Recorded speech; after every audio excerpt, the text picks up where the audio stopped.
नमस्कार, स्वागत है आप सभी का मेरे H S Bhardwaj YouTube channel पर। आज मैं आपको बैसाख मास के 26वें अध्याय की कथा सुना रहा हूँ। आप कथा को पूरा श्रवण करें। श्रुतदेव जी कहते हैं कि जब यह कथा शंख, ब्राह्मण और व्याग को सुना रहे थे, तब उस सब के देखते देखते वह पंचसखी वृक्ष पृथ्वी पर गिर पड़ा और उसके कोठर से एक बड़ा भयंकर सर्प तत्काल पाप रूपी देह को त्याग कर हाथ जोड़कर सिर झुकाकर उनके सामने खड़ा हो गया। श्रुतदेव कहने लगे कि शंख ऋषि और व्याघ्र उसको इस प्रकार देखकर बड़े विस्मित हुए और पूछने लगे, तुम कौन हो और किस पाप से तुम इस योनि को प्राप्त हुए हो, और अब किस शुभ कर्म से तुम्हारी बुद्धि शुद्ध हुई है, अकस्मात तेरी मुक्ति हो गई।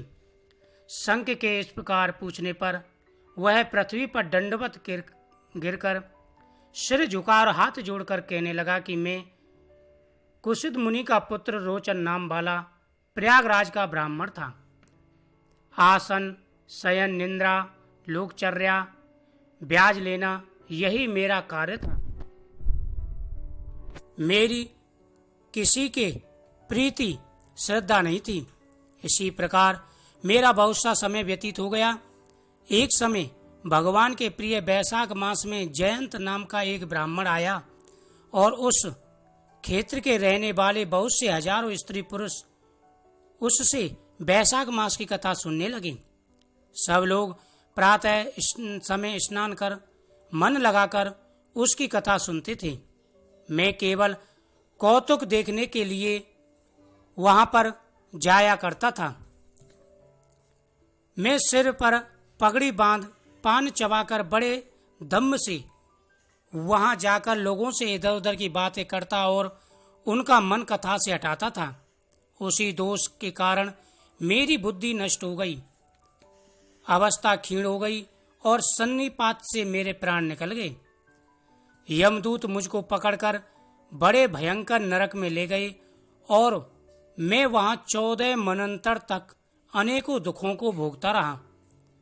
उसके पश्चात 84 लाख योनि भोगकर इस रूप में वृक्ष के कोटर में बैठा हूँ। देवयोग से आपके मुख से निकली हुई कथा को सुनकर मेरे सब पाप नष्ट हो गए और सर्प की योनि छोड़ तथा दिव्य देह धारण कर आपकी शरण में आया हूं। मैं नहीं जानता कि आप मेरे कौन से जन्म के बंधु हैं। मैंने तो कभी किसी का कोई उपकार नहीं किया, फिर सज्जनों का संग कैसे प्राप्त हुआ ये मुझे मालूम नहीं। आप मुझ पर कृपा करिए। शंख मुनि बड़े प्रेम से उसको उठाया और उनके स्पर्श से उसके पाप नष्ट हो गए। फिर उस दिव्य रूपधारी ब्राह्मण पर कृपा करके सब वृतांत कहने लगे कि हे ब्राह्मण, बैसाख मास और भगवान विष्णु का महत्व सुनने मात्र से तेरे सब पाप नष्ट हो गए हैं। अब तुम निष्पाप हो। तू क्रम से अतिवाहक लोगों को जाकर फिर दर्पण देश के ब्राह्मण के घर जन्म लेगा। वेद शर्मा नाम से प्रसिद्ध होकर सब विद्याओं में निपुण होगा। प्रत्येक जन्म में तुझे जाति स्मरणी रहेगी और तुम संपूर्ण इच्छाओं को त्याग वैसुक्त विष्णु के प्रिय धर्म को कर अपनाओगे। निष्प्रय गुरु भक्त और जितेंद्रिय होकर उस जन्म से सदैव भगवान की कथा सुनने में तत्पर रहोगे। यानी शंख ब्राह्मण ने उसको आशीर्वाद दिया कि तुम उच्च कुल में जन्म लोगे और तुम्हें सभी अपने पिछले जन्मों की याद रहेगी और इस प्रकार तुम सिद्धि को प्राप्त हो जाओगे और सब बंधनों से मुक्त होकर योनियों को भी दुर्बल मोक्ष पद को प्राप्त करोगे। डरो मत, मेरी कृपा से तुम्हारा कल्याण होगा। जो किसी प्रकार श्रद्धाहीन होकर भी भगवान के नाम का स्मरण करता है वह भी निर्बल होकर मुक्त हो जाता है। तो जो श्रद्धा पूर्वक जितेंद्रिय होकर सुनते हैं फिर उनका तो कहना ही क्या। जो कोई भक्ति से अथवा द्वेष से भी कथा आदि करते वह सुनते हैं अथवा भगवान की उपासना करते हैं वे सभी मुक्त हो जाते हैं। भगवान के भिन्न यश से अंकित जो अनेक नाम हैं, उन्हें साधु महात्मा सुनते हैं, गान करते हैं और मनन करते हैं। ऐसी भगवान की सेवा में न कष्ट उठाना पड़ता है, न धन खर्च होता है। जिनके स्मरण मात्र से प्रकाश में धाम मिलता है, उस दयालु परमात्मा की शरण में हम जाते हैं। तुम भी नारायण की शरण में जाओ, वैसोक्त धर्म के कार्यों को करो, इसी से भगवान तुम पर प्रसन्न होंगे। ऐसा कहकर मुनीश्वर चुप हो गए। तब व्याध को देखकर वह दिव्य पुरुष मुनीश्वर से कहने लगा कि महाराज, मैं धन्य हूँ, आपकी कृपा से मेरे पूर्ण भाग्योदय हो गए हैं। आपने मुझ पर बड़ी कृपा की, जिससे मेरी यह दुष्ट योनि चली गई। ऐसा कहकर वह परिक्रमा कर आज्ञा ले स्वर्गलोक को चला गया। जब संध्या हो गई तो संक मुनि भगवान के अनेक अवतारों और इतिहासों की कथा सुनाते रहे। प्रातः काल में ब्रह्म मुहूर्त में उठकर शौचादि क्रिया से निवृत्त होकर सूर्योदय से पहले ही स्नान कर संध्या बंदन तर्पण आदि करके व्याध को बुला उसके सिर पर प्रोक्षण कर वेद से भी अधिक शुभदायक फल देने वाला राम दो अक्षर का मंत्र जपने के लिए बताया।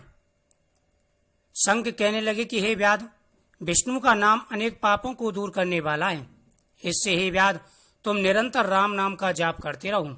राम नाम का निरंतर जाप करने और वैसुक्त धर्म का पालन करने से तुम्हारा जन्म वाल्मीकि ऋषि के कुल में होगा और तुम वाल्मीकि नाम से प्रसिद्ध होगे। इस प्रकार यह सब बातें व्याध को बताकर संक मुनि दक्षिण दिशा को चले गए और व्याध कुछ दूर उनके पीछे जाकर हाय हाय करके वियोग में रोने लगा। जब तक नेत्रों से ओझल न हुए उन्हीं की तरफ देखता रहा। फिर उठकर वन को स्वच्छ कर उस मार्ग पर प्याऊ लगाकर वैश्विक धर्म का पालन करने लगा। वन के कैत, पनस, जामुन आदि फलों को इकट्ठा करके श्रम के थके हुए पथकों को भोजन कराता, जूते, चंदन, छत्री, पंखा आदि से पथकों की सेवा करता, उनको बालू का बिछोना बिछाता तथा रात दिन राम नाम का जाप करने लगा। इस प्रकार जन्म बिताकर वाल्मीकि ऋषि के घर जन्म लिया। उसी सरोवर के किनारे कृणु नाम के ऋषि दुस्तर तप करते थे। उनके शरीर पर बहुत दिन तक समाधि लगाने से दीमक की बामी बन गई थी। इसी कारण उनको वाल्मीकि ऋषि कहने लगे।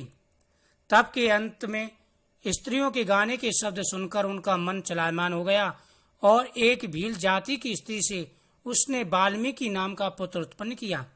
यह वाल्मीकि बड़े ही तपस्वी और यशस्वी हुए, जिन्होंने मनोहर छंदों में संसार के सब बंधनों को काटने वाली राम कथा कही। श्रुतदेव जी कहने लगे कि वैसुक्त थोड़े से धर्म अर्थात जूते दान करने से ही व्याध को कितना दुर्लभ ऋषित्व प्राप्त हुआ। जो कोई इस पाप नाशक कथा को सुनेगा उसका फिर इस संसार में जन्म नहीं होगा। वैशाख मास की कथा सुनने से इंसान के सारे पाप नष्ट हो जाते हैं। वैशाख मास में जो कोई थके हुए से श्रमिकों को भोजन कराता है, पानी पिलाता है, जूते दान करता है, उसके जन्म जन्मांतर के पाप नष्ट हो जाते हैं। हे सुतकीर्ति, जो लोग वैशाख के महीने में राम नाम का सब उच्चारण करते हैं यानी राम नाम का जाप करते हैं, उनके समस्त पाप नष्ट हो जाते हैं और सारी मनोकामनाएं उनकी पूरी हो जाती हैं। व्याघ्र के सिर्फ पुराने जूते दान करने से इतना बड़ा ऋषित्व प्राप्त हुआ, जिन्होंने भगवान राम के पूरे जन्म की कथा लिखी थी। वैशाख मास का इतना महत्व है। वैशाख मास में जो लोग इस कथा का श्रवण करते हैं, जो लोग प्रतिदिन इस कथा का श्रवण करेंगे, उनकी सभी मनोकामनाएं पूरी होंगी और भगवान विष्णु की कृपा उनके ऊपर बनी रहेगी। इसलिए प्रत्येक मनुष्य को वैशाख से ही मतलब नहीं है, पूरे साल इस कथा का श्रवण करना चाहिए। वैशाख के महीने की जो पूरे साल कथा का श्रवण करते हैं, उनको पुत्र, धन, सुख, समृद्धि हर चीज की प्राप्ति होती है। वैशाख के महीने में ओम नमो भगवते वासुदेवाय मंत्र का जाप और वैशाख मास की एकादशियों का व्रत अवश्य करना चाहिए। बोल वैशाख मातम की जय।